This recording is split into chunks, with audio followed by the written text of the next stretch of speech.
সুপ্রিয় দর্শক, আরটিভি এবং চায়না মিডিয়া গ্রুপের যৌথ আয়োজন চায়না ফোকাস অনুষ্ঠানে আপনাদের সবাইকে স্বাগত জানাচ্ছি। আমি শাহানশা রাসেল। চীন বাংলাদেশ কূটনৈতিক সম্পর্কের 50 বছর উদযাপন উপলক্ষে চীনের আমন্ত্রণে বিভিন্ন রাজনৈতিক দলের সফরের এই পর্যায়ে ছিল বিএনপির একটি উচ্চ পর্যায়ের প্রতিনিধি দলের সফর। গত 22 জুন চীনের কমিউনিস্ট পার্টির আমন্ত্রণে বিএনপির প্রতিনিধি দল চীন সফর করেন। সফরে চীনের উচ্চ পর্যায়ের রাজনৈতিক কর্মকর্তাদের সঙ্গে বেশ কয়েকটি বৈঠক হয়েছে। আজকে আমরা আলোচনা করব এই প্রসঙ্গ নিয়ে। তাই আমরা আলোচনার বিষয় রেখেছি বিএনপির প্রতিনিধি দলের সাম্প্রতিক চীন সফর প্রসঙ্গ। আর আলোচনার জন্য আজকে আমাদের স্টুডিওতে উপস্থিত আছেন এই সফর দলের একজন সদস্য, বিএনপির মিডিয়া সেলের আহ্বায়ক অধ্যাপক মওদুদ হোসেন আলমগীর পাভেল। জনাব পাভেল, আপনাকে স্বাগত আমাদের স্টুডিওতে। আপনাকে ধন্যবাদ। জি, আমি প্রথমেই জানতে চাচ্ছি, আমরা শুনেছি বিভিন্ন বাংলাদেশের সংবাদ সংস্থার মাধ্যমে বিএনপি এবং কমিউনিস্ট পার্টির আগামী 2 বছরের মধ্যে একটি রাজনৈতিক সংলাপ অনুষ্ঠানের লক্ষ্যে একটি সমঝোতা স্বাক্ষরের বিষয়ে আলোচনা হয়েছে। এই বিষয়টি সম্পর্কে আপনি একটু আপনার মতামত ব্যক্ত করেন। বিএনপির একটি উচ্চ পর্যায়ের প্রতিনিধি দল চীনা কমিউনিস্ট পার্টির আমন্ত্রণে সম্প্রতি 5 দিন ব্যাপী চীন সফর সম্পন্ন করেছে এবং তার এই সফরের দ্বিতীয় দিনে আমাদের চীনা আন্তর্জাতিক ডেভেলপমেন্ট বিভাগ, যেটি কমিউনিস্ট পার্টিরই একটি বর্ধিত অংশ, তার ভাইস চেয়ারম্যান লিউ জিয়ানচাও, কেন্দ্রীয় কমিটির আন্তর্জাতিক বিভাগের মন্ত্রী, তিনি আমাদের সাথে দ্বিপাক্ষিক একটি আলোচনায় ছিলেন, যেখানে আমাদের দলের পক্ষ থেকে নেতৃত্ব দিয়েছিলেন বিএনপির মহাসচিব মির্জা ফখরুল ইসলাম আলমগীর সাহেব, এবং এই প্রতিনিধি দলে আরও ছিলেন স্থায়ী কমিটির আরও 3 জন সদস্য, মির্জা আব্বাস সাহেব, বাবু গয়েশ্বরা এবং সেলিমা রহমান ম্যাডাম। এটি একটি ধারাবাহিকতা। আপনি জানেন যে চীনা কমিউনিস্ট পার্টি পৃথিবীর বিভিন্ন দেশের নেতৃস্থানীয় রাজনৈতিক দলকে তাদের দেশে আমন্ত্রণ জানান, এবং সেই ধারাবাহিকতার একটা অংশ হিসেবে এই সফরটি ছিল। এবং সেখানে আলোচনার এই পর্যায়ে চীনা আন্তর্জাতিক বিভাগ, যেটি কমিউনিস্ট পার্টির একটি বর্ধিত অংশ, তাদের পক্ষ থেকে আমাদের দলকে বা আমাদের নেতাকে বা একটি প্রস্তাব দেওয়া হয় যে একটা রাজনৈতিক সমঝোতা স্মারক স্বাক্ষর করা যায় কিনা 2 বছর মেয়াদি। সেটার ব্যাপারে আমরা ইতিবাচকভাবে আমাদের পক্ষ থেকে আমাদের দলনেতা মির্জা ফখরুল ইসলাম আলমগীর নিয়ে এটাকে ইতিবাচকভাবে দেখেছেন এবং বলেছেন যে এটা ইতিবাচকভাবে দেখছি আমরা। আমি একটু জানতে চাচ্ছি, এই সফরের মধ্যে আপনাদের অভিজ্ঞতাটা কেমন ছিল এবং এর বাইরে আর কোন কোন উল্লেখযোগ্য বিষয়গুলো নিয়ে আলোচনা হয়েছে? সবচেয়ে উল্লেখযোগ্য যে জিনিসটি এখানে উল্লেখ করবার আছে আর কি, যে আমরা যখন যাই প্রথম দিনই আমাদের একটি অত্যন্ত গুরুত্বপূর্ণ মিটিং ছিল। সেটি চীনে কমিউনিস্ট পার্টির পলিট ব্যুরোর সদস্য এবং ন্যাশনাল পিপল কংগ্রেসের স্থায়ী কমিটির ভাইস চেয়ারম্যান জনাব লি হংসংয়ের সাথে। তিনি একদিন গুরুত্বপূর্ণ নেতা। আপনারা জানেন যে পলিট ব্যুরো মাত্র 30 জন সদস্যের ভিত্তিতে গঠিত হয় এবং যেখানে নেতৃত্ব দেন প্রেসিডেন্ট শি জিনপিং নিজে। সেখানে আমরা প্রথমেই যে জিনিসটিকে নিশ্চিত করবার চেষ্টা করেছি যে আমাদের বাংলাদেশের সাথে চীনের প্রায় 50 বছরের একটি কূটনৈতিক সম্পর্কের সুবর্ণ জয়ন্তী সম্প্রতি উদযাপিত হয়েছে, এবং এটি শুভ সূচনা করেছিলেন শহীদ রাষ্ট্রপতি জিয়াউর রহমান 1977 সালে তার ঐতিহাসিক সফরের মধ্য দিয়ে। পরবর্তী পর্যায়ে বেগম খালেদা জিয়া তার প্রধানমন্ত্রিত্বকালে 3বার চীন সফর করেছিলেন। ফলে তারাও কিন্তু গুরুত্বের সাথে সেই ঐতিহাসিক মুহূর্তগুলোকে স্মরণ করেছে এবং মনে করেছে, এবং চীনের সাথে সেদিন থেকে যে প্রতিষ্ঠিত ভ্রাতৃপ্রতিম সম্পর্ক এবং 2 দেশের উন্নয়নের যে একটি সহযোগিতা পারস্পরিক, সেটি খুবই গুরুত্বের সাথে সেখানে উল্লেখিত হয়েছে। এবং আমাদের পক্ষ থেকে এক চীন নীতির প্রতি আমাদের একটা অবিচল অবস্থান যেটি আছে বরাবরই, সেটিকে পুনর্ব্যক্ত করা হয়েছে। আমরা এই সফরের মধ্যে থেকে বিশেষ করে কয়েকটি অত্যন্ত গুরুত্বপূর্ণ বিষয়গুলো নিয়ে কথা বলার সুযোগ পেয়েছি। যেমন আমাদের এখানে চীনের আরও বেশি উন্নয়ন অংশীদারিত্বর কথা আমরা তাদেরকে বলেছি, বিশেষ কতগুলো ক্ষেত্র নির্বাচন করা হয়েছে। অত্যন্ত গুরুত্বের সাথে যে জিনিসটি উত্থাপিত হয়েছে সেটি হলো আমাদের ভারপ্রাপ্ত চেয়ারম্যান জনাব তারেক রহমান সাহেবকে ওই সভাতেই লি হংসং পলিট ব্যুরোর সম্মানিত সদস্য, তিনি চীন সফরের জন্য আমন্ত্রণ জানিয়েছেন। সেটা হয়তো আমাদের কাছে খুবই একটা চমকপ্রদ এবং খুবই একটা সম্মানজনক একটা প্রস্তাবনা তাদের পক্ষ থেকে ছিল, এবং এটা আমরা ভারপ্রাপ্ত চেয়ারম্যান মহোদয়কে আমরা অবহিত করেছি যে এই আমন্ত্রণটি তার জন্য জানানো হয়েছে।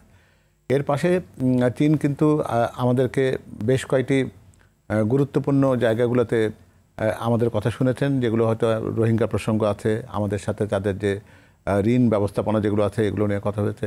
ভবিষ্যতে আমরা উন্নয়ন সহযোগিতার কোন কোন ক্ষেত্রে সম্প্রসারিত করতে পারবো সেগুলো নিয়ে কথা হয়েছে। ঋণ ব্যবস্থাপনার বিষয়টা নিয়ে একটু যদি বিস্তারিত বলেন, কীরকম সমঝোতা বা কীরকম সহযোগিতার বিষয়গুলো? আপনারা জানেন যে আমাদের ঋণগুলো রয়েছে চীনের কাছে, সেই ঋণ পরিশোধের ক্ষেত্রে আমরা বলেছি যে বিগত 15-17টি বছর আমাদের অর্থনীতির যে দুরবস্থা হয়েছে, বিগত স্বৈরাচারী সরকারের আমলে সেটাকে কাটিয়ে উঠতে গেলে আমাদের কিছু যে কোনো সরকারি পরবর্তীতে দায়িত্বে আসুক না কেন তার জন্য এটিকে প্রতিপালন করা কষ্টসাধ্য হতে পারে। ফলে এটাকে সহজতর করবার জন্য এই ঋণ পরিশোধের সময়সীমা বৃদ্ধি করার ব্যাপারে আমরা একটা অনুরোধ করেছি। আর এর সাথে সাথে বেশ কিছু ফিজের বিষয় আছে যেটা চীন ঋণ চুক্তির সাথে সম্পর্কিত, সেগুলো যেন মওকুফ করা যায় এবং কিছু কিছু প্রকল্পের ক্ষেত্রে এটি গ্র্যান্ট সুবিধা বা অনুদানে এটাকে রূপান্তরণ করা যায় কিনা সেই ব্যাপারে চীনা কর্তৃপক্ষকে আমাদের পক্ষ থেকে অনুরোধ জানানো হয়েছে, যেটা তারা সহৃদয়তার সাথে বিবেচনা করবেন বলে আমাদেরকে আশ্বস্ত করেছেন। যে এটা আমাদের জন্য একটি সুখকর বার্তা। পাশাপাশি আমি জানতে চাচ্ছি যে বাংলাদেশের একটি সবচেয়ে বড় ক্রাইসিসের জায়গা হচ্ছে রোহিঙ্গা ইস্যু। এই রোহিঙ্গা ইস্যু নিয়ে বাংলাদেশের অবস্থান এবং চীনের সঙ্গে সহযোগিতার বিষয়ে কীরকম অগ্রগতি হয়েছে? আমাদের যে সবচেয়ে গুরুত্বপূর্ণ সমস্যার এই মুহূর্তে আমরা যেটা অনুভব করছি যে চীন আমাদের দেশে মায়ানমারের রাখাইন প্রদেশের 10 লক্ষের বেশি রোহিঙ্গা জনগণ যারা মায়ানমারের অধিবাসী তারা আমাদের দেশে আছেন অনেক দিন থেকে। তো যেহেতু চীনের এখানে একটা গুরুত্বপূর্ণ ভূমিকা রাখার সুযোগ আছে, ফলে আমরা চীনের কাছে অনুরোধ করেছি যে তাদের যে এই ক্ষেত্রে তাদের উদ্যোগকে আরও বেশি যেন তারা বৃদ্ধি করেন, এখানে দৃশ্যমান কিছু পরিবর্তন ঘটাতে তারা যেন উদ্যোগী হন, যাতে করে এই রোহিঙ্গা জনগোষ্ঠী যেটা মায়ানমারের যারা জনগণ বা নাগরিক তারা যেন সম্মানজনকভাবে স্বেচ্ছায় এবং তাদের দেশে ফেরত যেতে পারেন। জনাব পাভেল, আমরা আলোচনা করছিলাম, আমরা আরও আলোচনা করব ছোট্ট একটি বিরতির পর। সুপ্রিয় দর্শক, আপনারা দেখছেন RTV এবং চায়না মিডিয়া গ্রুপের যৌথ আয়োজনে চায়না ফোকাস। এই পর্যায়ে নিচ্ছি ছোট্ট একটি বিরতি, সঙ্গেই থাকুন। সুপ্রিয় দর্শক, আবারও আমন্ত্রণ চায়না ফোকাস অনুষ্ঠানে। বিরতির পর আবারও স্বাগত আপনাদের এই অনুষ্ঠানে। আমরা কথা বলছিলাম বিএনপির প্রতিনিধি দলের চীন সফর প্রসঙ্গ নিয়ে। চলে যাচ্ছি আবারও আলোচনায়। চীন প্রযুক্তি খাত বা বিজ্ঞান খাতে অত্যন্ত শীর্ষস্থানের জায়গাটা ধরে রেখেছে। বাংলাদেশকেও যদি প্রযুক্তির সঙ্গে এগোতে হয় বা সময়ের সাথে এগোতে হয়, তাহলে সেমিকন্ডাক্টর বা অবকাঠামো খাতে আপনার দলের পরিকল্পনাটা কি চীনের সঙ্গে যৌথভাবে? আমরা দুটো সভাতেই, যেটা আমার পলিট ব্যুরোর সম্মানিত সদস্য এবং পরবর্তী পর্যায়ে আন্তর্জাতিক বিভাগের যিনি ভাইস মিনিস্টার, তার সাথেও যখন আলোচনায় আমাদের প্রসঙ্গগুলো এসেছে তখন আমরা কিন্তু বিশেষ করে বলেছি যে আমাদের অবকাঠামো উন্নয়নের ক্ষেত্রে সেমিকন্ডাক্টর এবং প্রযুক্তিগত যে ক্ষেত্রগুলো রয়েছে সেই জায়গাতে তারা আমাদের বাংলাদেশে তাদের বিনিয়োগ এবং আমাদের জনগোষ্ঠীর সক্ষমতা বৃদ্ধির ক্ষেত্রে তারা যেন উদ্যোগী ভূমিকা রাখতে পারে। এখানে হাইটেক এগ্রিকালচার, যেটা চীনের একটা অতি গুরুত্বপূর্ণ একটি তাদের অগ্রগতি বলতে পারেন, যেটা যেহেতু আমাদের জনগোষ্ঠী ব্যাপক, আমাদের জমির পরিমাণ কম, ফলে আমাদের হাইটেক বা উন্নততর প্রযুক্তির কৃষির দিকে আমাদেরকে এগোতে হবে। সেটার ক্ষেত্রে তাদের সাথে আমরা কথা বলেছি। স্বাস্থ্য খাত যেটি রয়েছে, আপনারা জানেন যে চীন বাংলাদেশের কিছু ফ্রেন্ডশিপ হাসপাতাল করতে চায় এবং কুনমিংয়ে তারা 4টি হাসপাতালকে চিহ্নিত করেছে বাংলাদেশি রোগীদের চিকিৎসা সুবন্দোবস্ত করবার জন্য। সেই জায়গাগুলোতে আমরা তার সহজলভ্যতা, সেই জায়গায় যেন সাশ্রয়ী খরচের ভেতরে সেই চিকিৎসা যেন তারা নিতে পারেন সেটা বলা হয়েছে। SME বিজনেস, সেটিকে আমরা আলোচনার একটা অংশ হিসেবে এনেছি। ব্লু ইকোনমি, সেটি একটা অত্যন্ত গুরুত্বপূর্ণ আলোচনার জায়গা ছিল। পরিবেশের ক্ষেত্রে কী সহায়তা আমরা তাদের কাছ থেকে পেতে পারি, এবং আমরা পুরো চীন ব্যাপী দেখেছি যেটি সফরের প্রত্যেকটা জায়গায় যে তারা কিন্তু নবায়নযোগ্য জ্বালানিকে খুব ব্যাপকভাবে ব্যবহার করছে। আমরা প্রায় প্রতিটি বাড়ির ছাদে কিন্তু আমরা দেখেছি সোলার প্যানেল রয়েছে। এছাড়া রয়েছে আপনার বাতাসের শক্তি, যেটা বায়ু শক্তিকে ব্যবহার করে বিদ্যুৎ উৎপাদন। তো ফলে নবায়নযোগ্য জ্বালানির ব্যবহার আমাদের জন্য খুবই গুরুত্বপূর্ণ, কারণ আপনি জানেন যে খুব উচ্চ মূল্যে ওই ফসিল ফুয়েল দিয়ে আমাদের দেশের জ্বালানি যে সংকট, এটি মেটানো খুব কঠিন। সে ব্যাপারে তাদের সহযোগিতা তারা আমাদেরকে করবেন, এটা আমাদেরকে আশ্বস্ত করেছেন। আমাদের এই সফরের মূল জায়গাগুলো ছিল কিন্তু উন্নতর প্রযুক্তির সাথে পরিচিত করবার। যে আমার পরের প্রশ্নটা আসলে এটা নিয়ে যে আসলে এই চীন সফরের মধ্যে আপনারা তো চীনের ডেভেলপমেন্ট, উন্নয়ন এবং প্রযুক্তি খাতে অগ্রসরতা দেখেছেন, লক্ষ্য করেছেন, এবং এটা দেখে আপনারা কি ভাবছেন যে কিভাবে টেকনোলজি ট্রান্সফার করা সম্ভব? টেকনোলজি ট্রান্সফার আমাদের আলোচনার একটা অন্যতম গুরুত্বপূর্ণ জায়গা ছিল, বিশেষ করে স্বাস্থ্য এবং প্রযুক্তি খাতে। জি, এই জায়গাতে আমরা যেন আমাদের দেশের মানুষের যেন উন্নততর চিকিৎসার জন্য যেন কখনোই আর বিদেশ মুখিতা যেন না থাকে, সেজন্য আমরা বলেছি যে স্বাস্থ্য খাতে আপনাদের বিনিয়োগ বা ফ্রেন্ডশিপ হাসপাতাল যেটাই হোক না কেন, সেটাতে সেবার পাশাপাশি যেন প্রযুক্তির হস্তান্তর থাকে, যাতে আমাদের চিকিৎসকরা যেন উন্নততর চিকিৎসা পদ্ধতির সাথে পরিচিত হতে পারে। আর বাকি যে বিষয়টি আপনি বললেন যে আমরা তাদের প্রযুক্তিগত যে উন্নয়ন, সেটির একটা বিস্ময়ের জায়গা বলতে পারেন, কারণ আমাদেরকে যে কয়টা প্রতিষ্ঠান তারা দেখিয়েছেন মূলত সেটি সবগুলোই কিন্তু অসাধারণ প্রযুক্তিগত উন্নয়নের এক একটা চিহ্ন। আমরা বেইজিং থেকে জিয়ান শহরে গেছি যে হাই স্পিড ট্রেন যেটি আছে চীনের, আপনারা জানেন যে যার বলতে গেলে যে গড় গতিবেগ আমরা রেকর্ড করেছি প্রায় 350 কিলোমিটার প্রতি ঘন্টায়।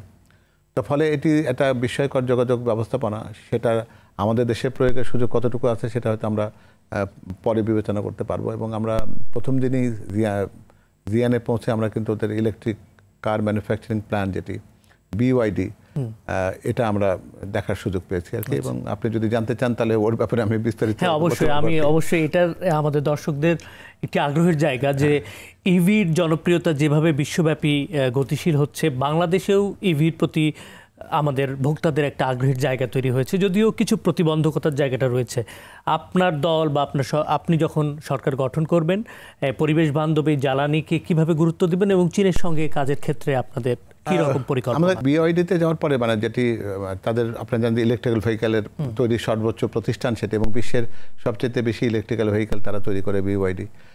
সেখানে আমরা যাওয়ার পরে যেটা সবচেয়ে আশ্চর্য হয়ে যেটা লক্ষ্য করলাম, প্রায় তাদের 10 লক্ষ কর্মীর মধ্যে 1 লক্ষ কর্মী কিন্তু রিসার্চ এবং ডেভেলপমেন্ট, গবেষণা এবং উন্নয়নের সাথে সংযুক্ত রয়েছে। ফলে প্রযুক্তিগত উন্নয়নের ক্ষেত্রে গবেষণার গুরুত্ব কতটুকু সেটা কিন্তু তাদের এই উদ্যোগের সাথে তাদের সম্পৃক্ততা দেখলে আমরা বুঝতে পারি। আমরা ওখানে আরও জেনেছি যে শুধুমাত্র ইলেকট্রিক্যাল ভেহিক্যাল তারা তৈরি করে এমন কিন্তু না, তারা সেমিকন্ডাক্টর তৈরি করেন, সেটা একটা তাদের জায়গা। তারা রিচার্জেবল ব্যাটারি যেটি লিথিয়াম আয়ন ডিপেন্ডেন্ট, এটার কিন্তু পৃথিবীর প্রায় অন্যতম বৃহত্তম প্রতিষ্ঠান তারা, এবং তাদের প্রায় 100 বিলিয়নের বেশি প্রতি বছরের তাদের টার্নওভার। এটি একটি অবাক করা মানে একটা বৈদেশিক মুদ্রা বা পরিমাণ। এর সাথে রেল যোগাযোগের ইকুইপমেন্টের ক্ষেত্রেও কিন্তু BYD একটা উল্লেখযোগ্য জায়গা রাখে। আমরা তাদের বিভিন্ন ক্যাটাগরির পরিবহন যান যেগুলো আছে, গাড়ি, SUV থেকে শুরু করে সেডান কার, সেগুলো দেখেছি আমরা ওখানে।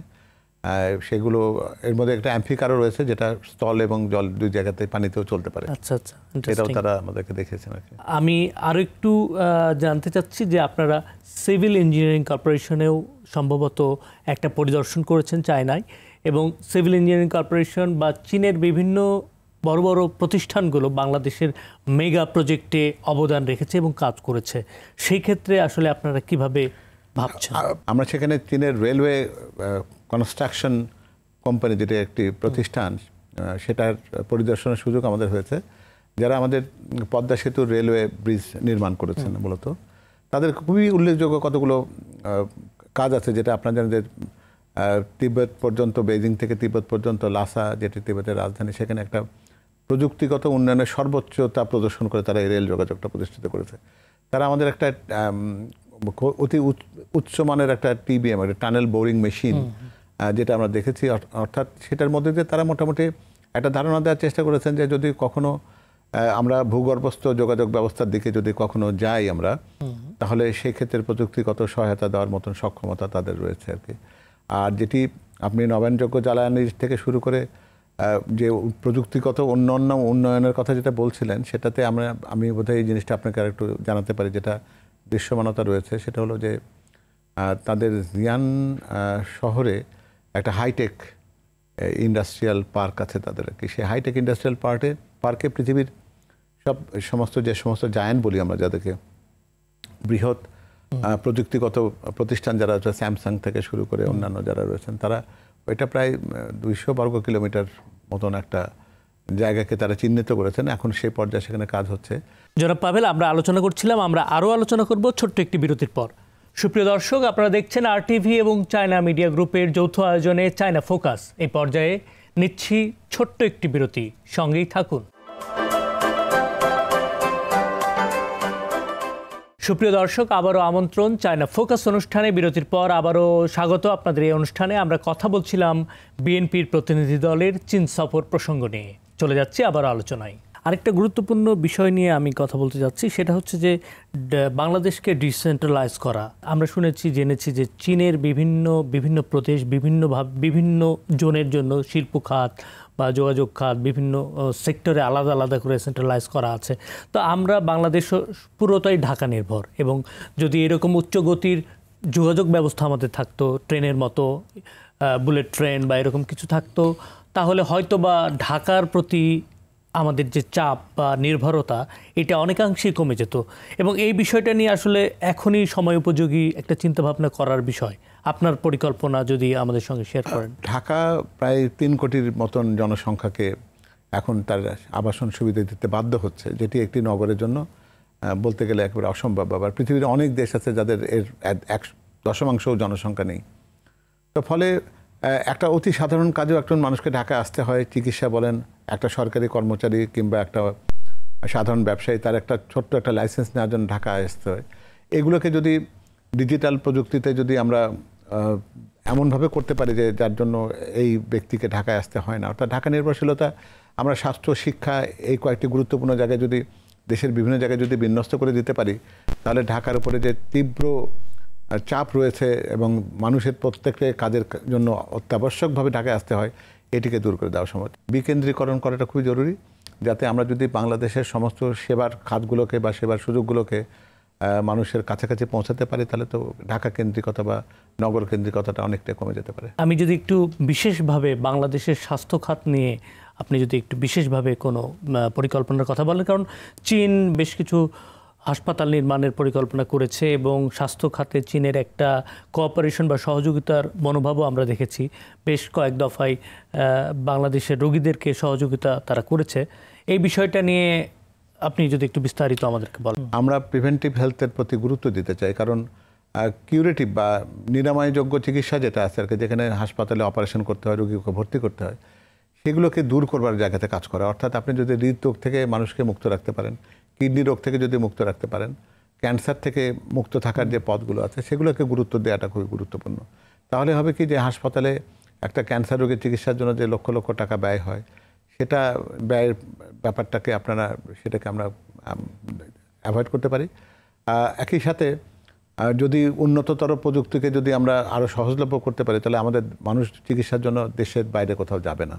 তাহলে সেটাও কিন্তু আমাদের যেখানে প্রযুক্তিগত উন্নয়ন, মানুষের জন্য শুধু স্বাস্থ্যই না, পারিবারিক পরিমণ্ডলের মধ্যে থেকে একটা চিকিৎসা নেওয়ার যে সুবিধা, সেটাও কিন্তু আমরা মানুষকে পৌঁছে দিতে পারি আর কি। তো সেই বিবেচনাতে বিএনপির পরিকল্পনা রয়েছে যে আমরা অনেক গ্রাম স্বাস্থ্যকর্মী তৈরি করতে চাই, যাদের মূল ধারণাটাই তারা দেবেন যে কোন খাবারটি খাওয়া উচিত না, কোনটা খাওয়া উচিত, যাতে তারা স্বাস্থ্য ব্যবস্থাপনায় রোগমুক্ত থাকবার জন্য, নিরোগ থাকবার জন্য, প্রতিরোধ ক্ষমতা বাড়াবার জন্য যা করা যায় সেই ব্যাপারে আমরা গুরুত্ব দিতে চাই। এটা অত্যন্ত একটি গুরুত্বপূর্ণ পরিকল্পনা যেটা আপনার দল নিতে যাচ্ছে, যে মানুষের স্বাস্থ্যগত উপকারিতার জন্য যা যা খাবার প্রয়োজন বা জীবন আচরণে যেসব অভ্যাসগুলো প্রয়োজন সেগুলোর চর্চা করা, যাতে মানুষের শরীরে রোগ বাসা না বাঁধতে পারে। এই জন্য অসংখ্য ধন্যবাদ আপনাকে। আমি আসলে অনুষ্ঠানের একদমই শেষ পর্যায়ে চলে এসেছি। আমি আরেকটি গুরুত্বপূর্ণ বিষয়কে উল্লেখ করতে চাই, যে আপনার দল বা বিএনপি যদি ক্ষমতায় আসে, বিএনপি বাংলাদেশের অত্যন্ত একটি বড় রাজনৈতিক দল, এবং এই দল যদি ক্ষমতায় আসে তাহলে চীনের সঙ্গে বাংলাদেশের সম্পর্কের জায়গা শুধু তাই নয়, আমাদের প্রতিবেশী দেশগুলোর সাথে ভূ রাজনৈতিক কৌশল বা পরিকল্পনা কেমন হতে পারে বলে আপনি ভাবছেন? চীনও কিন্তু এই জায়গাতে কিন্তু খুবই সতর্ক। তারা কিন্তু আমাদেরকে কখনোই এই বন্ধুত্বের একেবারে একক বাঁধনে আমাদেরকে বেঁধে ফেলবে এরকম কোনো কথা তারাও ভাবে না। তারা কিন্তু পরিষ্কার এটা বলেছে যে ভূ রাজনৈতিক বিবেচনাতে বাংলাদেশের জন্য যে সমস্ত গুরুত্বপূর্ণ প্রতিবেশী যারা আছে এবং আমাদের যারা উন্নয়ন অংশীদার রয়েছেন পশ্চিমে যারা আমাদের, তাদের প্রত্যেকের সাথে আমাদের সম্পর্কের যে উন্নয়নের ধারাবাহিকতা, এটাকে সমান তালে বৃদ্ধি করা প্রয়োজন। এবং চীন নিজেরাও আমাদেরকে সেই একই মতাদর্শে তারাও একমত। সব কিছু মিলে কিন্তু একটা জায়গাতে আমাদের বলবো, শেষের কথা যদি এটা হয়, যে আমাদের সকল সহযোগিতা, সকল উন্নয়ন, সকল বন্ধুত্বের জায়গায় হলো একটি, আমাদের মূল কেন্দ্রিকতা হচ্ছে জনগণ, জনগণ এবং জনগণ। ফলে যে কাজে জনগণের উন্নতি হবে, জনগণ অনুভব করবে যে তার জন্য তাকে লক্ষ্য করে উন্নয়ন কর্মকাণ্ডগুলো পরিচালিত হচ্ছে, সেই লক্ষ্য নিয়ে আমরা এগোবো এবং এতে চীন আমাদের সহযোগী থাকবে, এটা আমাদের প্রত্যাশা। অসংখ্য ধন্যবাদ জনাব মওদুদ। সবকিছুর উপরে ডিপেন্ড করে যে একটা দেশের অর্থনীতি, একটা দেশের অর্থনৈতিক ভান্ডার যত মজবুত হবে, দেশের উন্নয়ন, দেশের অগ্রগতি তত দ্রুত হবে। তো আসলে অর্থনৈতিক উন্নয়ন বা অর্থনৈতিক মেরুদণ্ডকে শক্ত করার জন্য আরও বেশ কিছু পরিকল্পনার জায়গা আছে নিশ্চয়ই আপনার দলের। বিগত 15 বছরে আমাদের অর্থনীতিকে শুধু ধ্বংসই করা হয় না, এটিকে পঙ্গু করে দেওয়া হয়েছে বলতে পারেন একরকম। কারণ অর্থনীতির বিকাশের জন্য যে সতত ধারার প্রয়োজনটা ছিল, সেটি দুর্বৃত্তায়নের মাধ্যমে, দুর্নীতির মাধ্যমে আমাদের কাছ থেকে তার সুবিধাটা কিন্তু কেড়ে নেওয়া হয়েছে। তো ফলে আগামী সরকার যে আসুক না তার জন্য বিরাট বড় একটা চ্যালেঞ্জ রয়েছে। আপনারা জানেন যে আমাদের প্রবৃদ্ধি প্রায় 3-এর কাছাকাছি চলে এসেছে, নিয়ে কমতে কমতে আমাদের প্রায় 50 লক্ষ পরিবার নতুন করে দারিদ্র সীমার নিচে চলে গেছে। কর্মসংস্থানের ব্যাপক অভাব সৃষ্টি হয়েছে, কলকারখানা বন্ধের দিকে যাচ্ছে। ফলে অর্থনৈতিক চ্যালেঞ্জ আগামী সরকারের দায়িত্বে যিনি আসবেন তাদের জন্য খুবই গুরুত্বপূর্ণ এটা হবে। সেই ক্ষেত্রে আমাদের যেটা গুরুত্বের জায়গা যেটা রয়েছে সেটা হচ্ছে কর্মসংস্থান হচ্ছে প্রথম প্রয়োজন। কর্মসংস্থানের মাধ্যমে আমরা 2-3টে জায়গাতে যেতে চাই। এক হচ্ছে জনগণকে তাদের আর্থিক যে সহায়তা প্রয়োজন সেটি যেমন প্রদান করা। কর্মসংস্থান সাথে সরাসরি সম্পৃক্ত একটি জিনিস হচ্ছে উৎপাদন। আপনি যখন একজন কর্মীকে যখন উৎপাদনের কাছে নেবেন তখন তিনি তার নিজের পারিবারিক স্বাচ্ছন্দ্য যেমন আসবে, রাষ্ট্রের জন্য দেশের জন্য তার দেশজ উৎপাদনের বৃদ্ধির একটা জায়গা থাকবে। সেটা সুশাসন নিশ্চিত করার মধ্য দিয়ে আমরা মানুষকে তার কষ্ট লাঘবের কাজটি করব। সেটি কিন্তু একটি উন্নয়ন অর্থনীতির একটি গুরুত্বপূর্ণ উপাদান আপনি জানেন। এবং নারীর ক্ষমতায়ন এখানে আর একটা জায়গা, সেটা করা। আর রাষ্ট্র ব্যবস্থাপনার মধ্যে থেকে বেশ কিছু কাজের উদ্যোগ আপনারা জানেন যে নেওয়া হচ্ছে, যে farmers card, health card, family card. এটা হচ্ছে আমাদের দলের ভারপ্রাপ্ত চেয়ারম্যান জনাব তারেক রহমানের একটি যুগান্তকারী এগুলো পরিকল্পনা, যেগুলো আমাদের অর্থনীতিতে অনেক বড় অবদান রাখবে বলে মনে হয়। ভবিষ্যতে তথ্য প্রযুক্তিকে আমরা আমাদের উন্নয়ন এবং অর্থনৈতিক ভাণ্ডারের একটা নতুন জায়গাকে আমরা সেক্টর হিসেবে বা ক্ষেত্র হিসেবে আমরা চিহ্নিত করবার চিন্তা করছি। এর সাথে বৈদেশিক কর্মসংস্থানটাকে ব্যাপকতর করা হবে যাতে করে জনগণকে আরও বেশি প্রশিক্ষিত করা যায়। আমরা নিছক অপ্রশিক্ষিত জনগণ বা কর্মীকে দেশের বাইরে না পাঠিয়ে প্রশিক্ষিত জনগণকে, বা যেমন কেয়ার গিভার, যেটা আপনারা জানেন যে পশ্চিমা বিশ্বে যেখানে সিনিয়র সিটিজেনের সংখ্যা বাড়ছে কিন্তু তাদের কর্মীর সংখ্যা কম। আমাদের একটা ডেমোগ্রাফিক ডিভিডেন্ড আছে, যেটা আপনারা জানেন যে প্রায় 25 থেকে 45-55 বছর বয়সী কর্মক্ষম জনগোষ্ঠীতে আমরা এই মুহূর্তে পৃথিবীতে সবচেয়ে এগিয়ে আছে। এই ডেমোগ্রাফিক ডিভিডেন্ডটাকে কাজে লাগিয়ে আমরা আমাদের উৎপাদন সক্ষম জনগোষ্ঠীকে উৎপাদনের সাথে সম্পৃক্ত করতে চাই। এটি হচ্ছে আমাদের অর্থনৈতিক পরিকল্পনার মূল জায়গা। জি, অসংখ্য ধন্যবাদ জনাব মওদুদ হোসেন আলমগীর পাভেল, আপনি এতক্ষণ ছিলেন আমাদের সঙ্গে, সময় দিয়েছেন। সুপ্রিয় দর্শক, যেমনটি শুনছিলেন, চীন বাংলাদেশ কূটনৈতিক সম্পর্কের 50 বছর পূর্তির প্রেক্ষাপটে বিএনপির সাম্প্রতিক চীন সফর ছিল অত্যন্ত প্রাসঙ্গিক এবং তাৎপর্যপূর্ণ। অধ্যাপক ডক্টর মওদুদ হোসেন আলমগীর পাভেল আমাদের সঙ্গে তার অভিজ্ঞতা এবং ভাবনাই শেয়ার করলেন। আমরা আন্তরিকভাবে কৃতজ্ঞ তার কাছে। এই ছিল আজকের চায়না ফোকাসে। আবারও দেখা হবে আগামী পর্বে। সে পর্যন্ত সবার জন্য শুভকামনা। ধন্যবাদ।